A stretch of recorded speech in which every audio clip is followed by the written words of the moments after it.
Okay, hello everybody. This is an updated and abbreviated video for 6.4 part 1.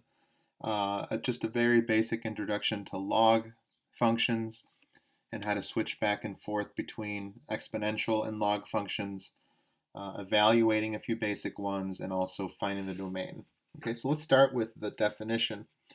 So far, you've been dealing with exponential functions, which look somewhat like this.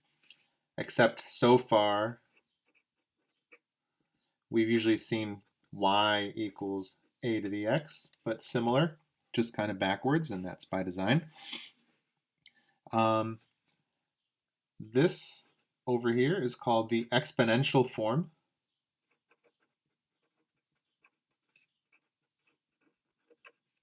And this is what it looks like when you write it in log form. Okay, what you need to know about logs is that, and notice this is kind of reversed, right? If you look at y equals a to the x, here the x's and y's have flipped around. That's actually an inverse, okay?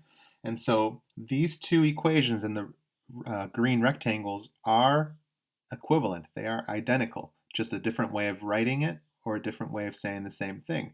And so logs are just the inverses of exponential equations, okay? And so what you need to know, primarily, for at least the shortened version, is that this number, whatever this is, in this case it's just x, but this is called the argument, and this must be greater than 0. Otherwise it's undefined.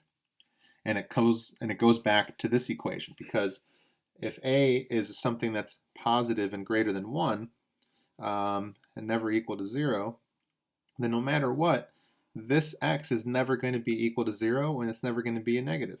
Okay, and so when you write it over in this format, the rules don't change. If x cannot be negative or 0, that still has to apply. Okay, but most importantly, just remember that this number or expression or whatever's in here, in this case it's just x, has to be greater than 0. And that's how you find the domain. Okay, now as far as switching back and forth, okay, here are some similarities. So this base is currently a in exponential form. When you look at the log version of this, the base is also a, okay? This little subscript, that's the base of the log, okay? So the bases don't change, so hopefully you can remember that. The second thing is that the exponent, well, that's what logs are equal to. So if the exponent is y, then our log equation should be equal to y. Okay, and that's kind of how I remember where things go when we're switching back and forth. Okay, so how do you switch back and forth? So if we're switching from exponential to log, okay, again, it's going to be log, and then the base is 1.2, so that'll be the subscript when I change it to log form. And then inside of the log is going to be m, because I know that my exponent, which is 3, that's what my log should equal. Okay, now over here we have log base e. Notice that the exponent is b, so that's going to go on the other side. And then inside of the log, the argument is going to be 9. Okay, it's that easy. Now, before moving forward, I should also mention, okay, that log base e, this is the same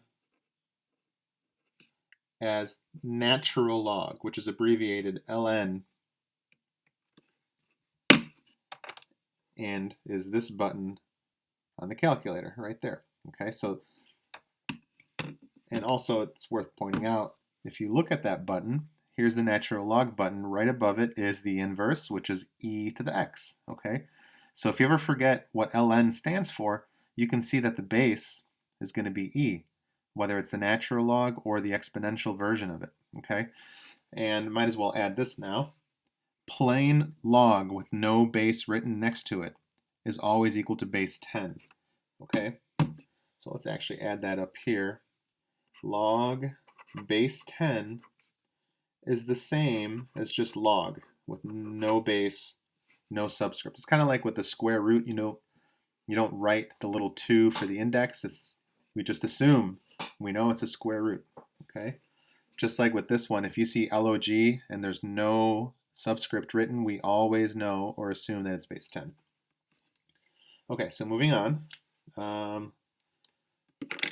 Here, if we're switching this one to log form, then this would just be log base a. The exponent goes on the other side of the equation, and the 24 is the argument, which is inside of the log. Okay, so that's switching from exponential to log form. And then now we're going to go the other way. So if we switch from log to exponential, first I would identify the base.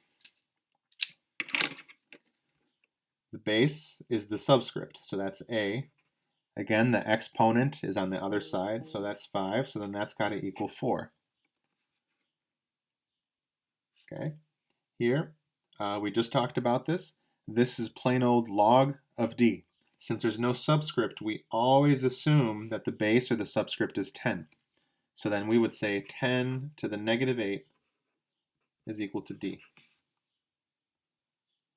All right, here we have the natural log of b, and they've been kind and rewritten it for you already with the subscript written in. So that's going to be e to the minus 3 equal to b. And then lastly on this page, we have log base 3 of 5 equals c. That's going to become 3 to the c power, and then that's going to equal 5. Okay, so that's kind of switching back and forth between log and exponential. You should hopefully have a little bit of experience doing that already.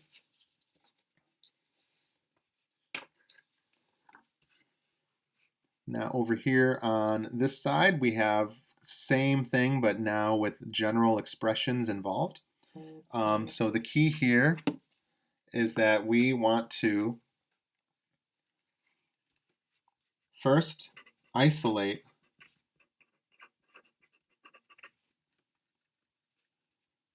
the log portion of the equation. Okay, and so if you look at example A, they are, the log base 4 is already isolated.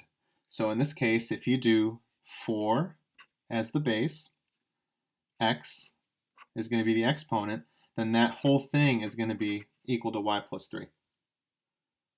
Okay, so from log form to exponential form, here it goes.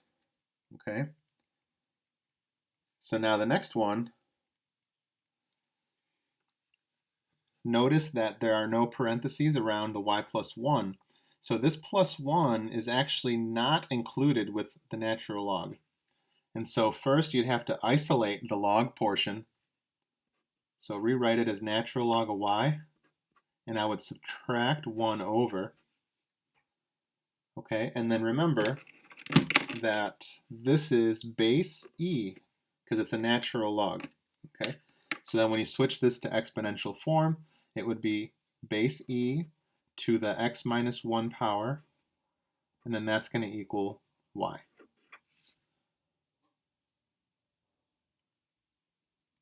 Okay, and we'll just do c and kind of move forward from there. C is very similar. The 7 is not included with the log, so your first step is going to be to subtract the 7 over.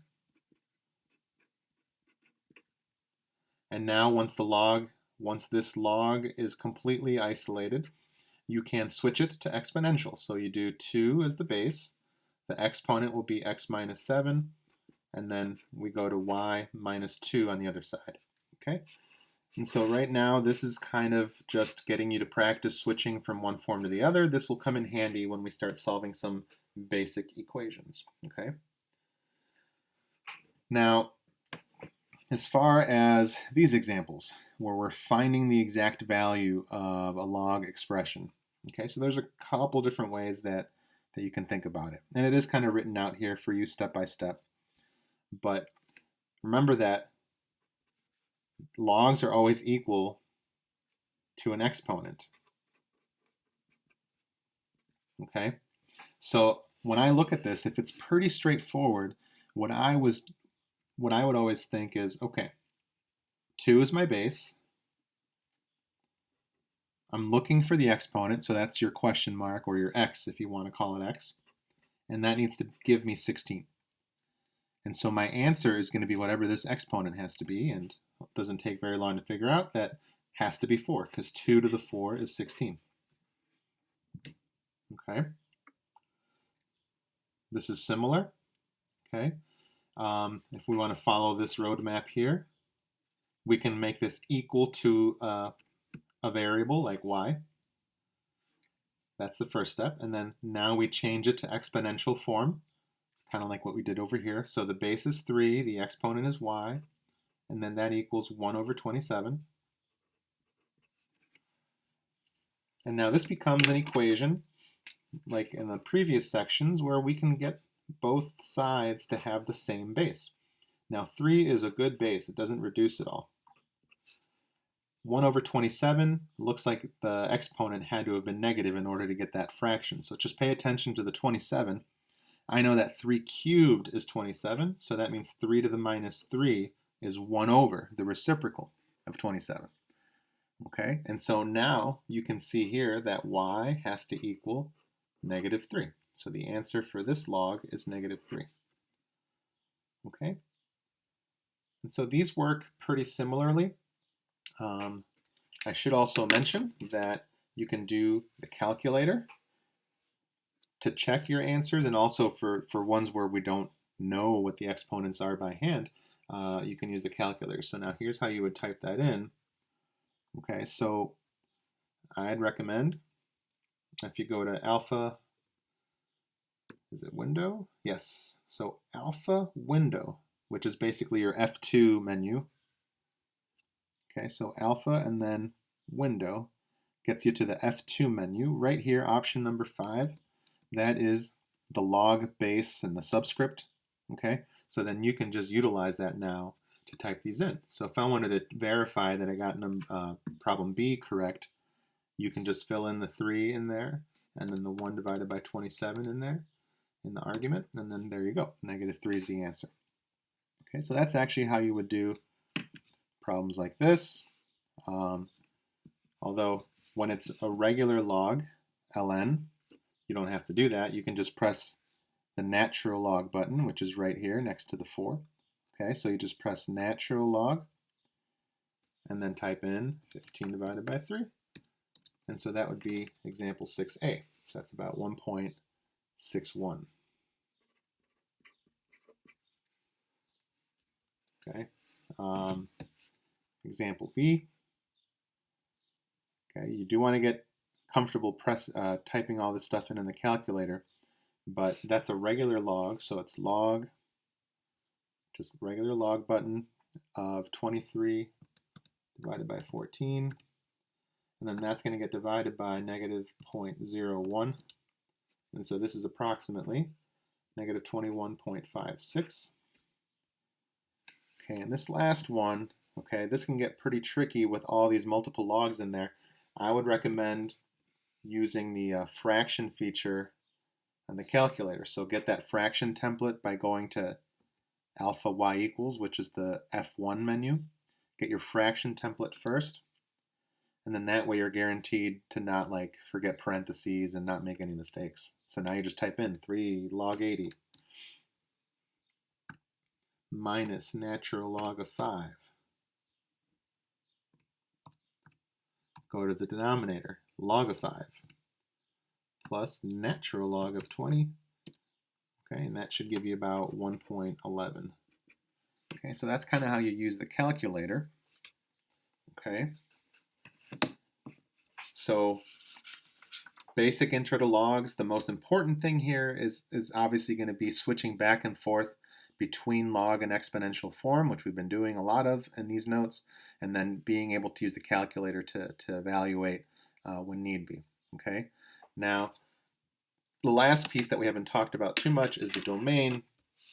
Okay, but all you have to remember is basically that this, whatever's inside of the log, okay, that has to be greater than 0. That's how you find the domain. So here we have x plus 3. You set that greater than 0. Here it's just an x cubed, so you set that greater than 0. And here you have x squared minus x minus 6. You set that greater than 0. Okay? This is a regular inequality. You just solve for x. There's your domain. Okay? X has to be greater than negative 3. And so now if you graph log, let's see, get my log template in there, log base 2 of x plus 3. Okay, according to this domain, when I graph this, I should only see numbers that are greater than negative 3 on my graph. So you can kind of see, you can imagine that there's this vertical line at negative 3, okay, where it cuts off the graph. And actually this graph does extend.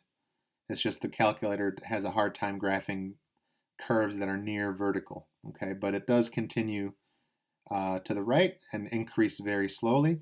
And this graph does continue downward right here, all the way down to negative infinity, okay? But here's the domain, and that kind of explains why we get that picture. Now, as far as these equations, okay, we have not talked about solving these in this class. These are what we call nonlinear inequalities because it's not just a simple x that you can isolate.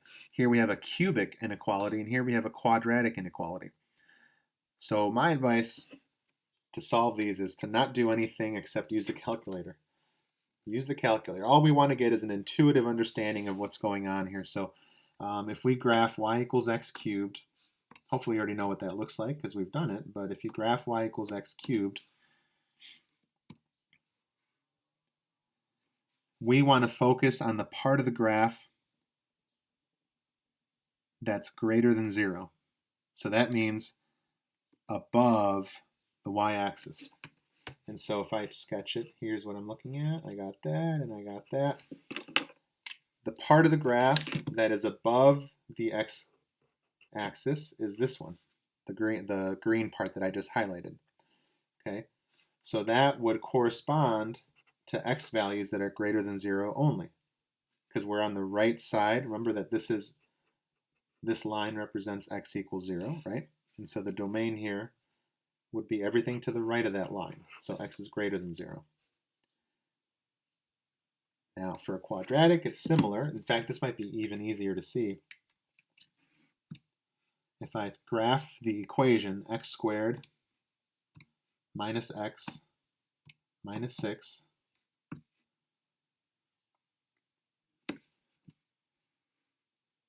okay, I'm going to just kind of sketch that real quick. It looks like it hits the x-axis at negative 2. That's an x-intercept, and then also positive 3. And we have something that looks kind of like this, roughly, more or less. Now, you should confirm that the intercepts are actually negative 2 and 3. Remember, we can do that by doing second and then trace, which is the calculate menu.